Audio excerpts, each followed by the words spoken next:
سے گوادر اور دال بندین سے سوئی تک پاکستان کے 43% زمینی رقبے کا حامل صوبہ بلوچستان، جس کی حدود پاکستان کے 2 پڑوسی ملکوں ایران اور افغانستان کے اندر تک پھیلی ہوئی ہیں، جو گوادر کی بندرگاہ کے ذریعے خطے کے کئی ملکوں کی تجارتی راہداری بھی بن سکتا ہے، جس کے بارے میں ماہرین کا کہنا ہے کہ یہ صوبہ اپنے سنگلاخ پہاڑوں میں موجود معدنی ذخائر کی مدد سے اپنی ہی نہیں باقی پاکستان کی اقتصادی قسمت بھی بدل سکتا ہے، مگر معاشی پسماندگی، تعلیمی مواقع کی کمی، امن و امان کی صورتحال اور سرداری نظام حکومت کو اس صوبے کی ترقی کے راستے کی بڑی رکاوٹ قرار دیا جاتا ہے۔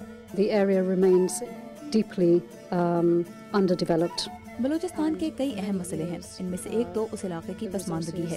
کئی سالوں سے تعلیم اور صحت کے شعبوں پر وسائل خرچ کر کے اس صوبے کو پاکستان کے دیگر حصوں کے برابر لانے کی ضرورت تھی، مگر ایسا نہیں کیا گیا۔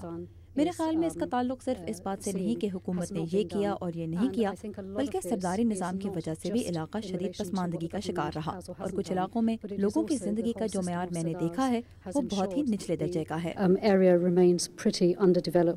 شہزادی بیگ وکیل اور انسانی حقوق کی کارکن ہیں اور بلوچستان کی صورتحال کا جائزہ لینے کے لیے خود کئی بار بلوچستان کا دورہ کر چکی ہیں۔ مشرف حکومت کے دور میں 2003 اور 2008 کے دوران پولیس کو قانون نافذ کرنے کی ذمہ داری سونپی گئی تھی۔ یہ صورتحال اب تبدیل کر دی گئی ہے، اب لیویز کا نظام دوبارہ واپس لایا گیا ہے، جو ایسا نظام نہیں ہے جو کسی جدید ریاست کی ضرورت پوری کر سکے۔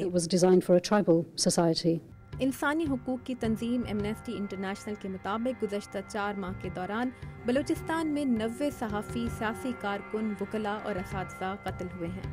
سال 2010 کے لیے امریکی محکمہ خارجہ کی جاری کردہ انسانی حقوق کی رپورٹ میں بھی بلوچستان کی صورتحال پر تشویش ظاہر کی گئی ہے۔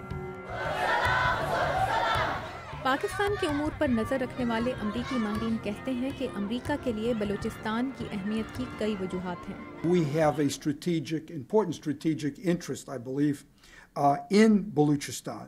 بلوچستان میں ہمارا ایک اسٹریٹجک مفاد ہے، اور یقیناً اس وقت اس کا تعلق افغانستان میں جاری جنگ سے ہے۔ اسی صوبے سے ایک بڑی تعداد میں افغان شرپسند افغانستان کے جنوبی صوبے میں بھیجے جاتے ہیں۔ یہی وہ جگہ ہے جو امریکہ کے لیے افغانستان میں درد سر کی وجہ بنی ہوئی ہے۔ I think that in terms of our strategic interests, میرے خیال میں ہمارے اسٹریٹجک مفاد کے لحاظ سے بلوچستان صرف اس لیے اہم ہے کہ یہ ایران کے ساتھ واقع ہے۔ امریکہ کے پاکستان کے ساتھ تعلقات میں بلوچستان کوئی بڑا مسئلہ نہیں ہے، لیکن اس کا کوئی حل نکالا جانا چاہیے۔ we hope they will sort it out. Washington کے ماہرین کہتے ہیں کہ بلوچستان کے مسائل کا فوری حل تلاش کرنا پاکستان کے استحکام کے لیے ضروری ہے، اور پاکستان کا استحکام خطے میں امریکہ کے اسٹریٹجک مفاد کے لیے اہم ہے۔ لیکن یہ بات کہ بلوچستان کے معاملے پر یہاں واشنگٹن میں بات ہو رہی ہے، یہ بھی ظاہر ہوتا ہے کہ پاکستان کا یہ اندرونی معاملہ بیرونی دنیا کے لیے اہمیت اختیار کرتا جا رہا ہے۔ شہزادی بیگ کہتی ہیں کہ بلوچستان میں علیحدگی پسند عناصر کو بیرونی سرپرستی حاصل ہے۔ یہ پاکستانی صوبے میں عالمی طاقتوں کی غیر معمولی دلچسپی کو خطرناک قرار دیتی ہیں۔ سب سے اہم معاملہ بلوچستان میں علیحدگی پسندی کے فروغ کے لیے بیرونی طاقتوں کا کردار ہے، جو بے حد خطرناک ہے۔ بلوچستان کی سرحدیں افغانستان کے ساتھ ہیں۔ اگر بلوچستان غیر مستحکم رہتا ہے تو بہت مشکل ہو جائے گا کہ افغانستان میں بھی استحکام آ جائے۔ میرے خیال میں عالمی برادری کو سمجھنے کی ضرورت ہے کہ امن و امان اور بلوچستان کے اندرونی مسائل کا کئی بیرونی عناصر کے کردار سے گہرا تعلق ہے، جیسے امریکہ یا بھارت۔ کئی ملکوں کی بلوچستان میں موجودگی ہے اور جو بہت دلچسپی رکھتے ہیں یہ جاننے میں کہ وہاں کیا ہو رہا ہے۔ واشنگٹن کے بروکنگ انسٹیٹیوشن کے سابق اسکالر اور پاکستانی صحافی اعجاز حیدر بلوچستان کی صورتحال کو سنگین قرار دیتے ہیں، مگر ان کا کہنا ہے کہ پاکستان کے استحکام کو کوئی خطرہ نہیں ہے۔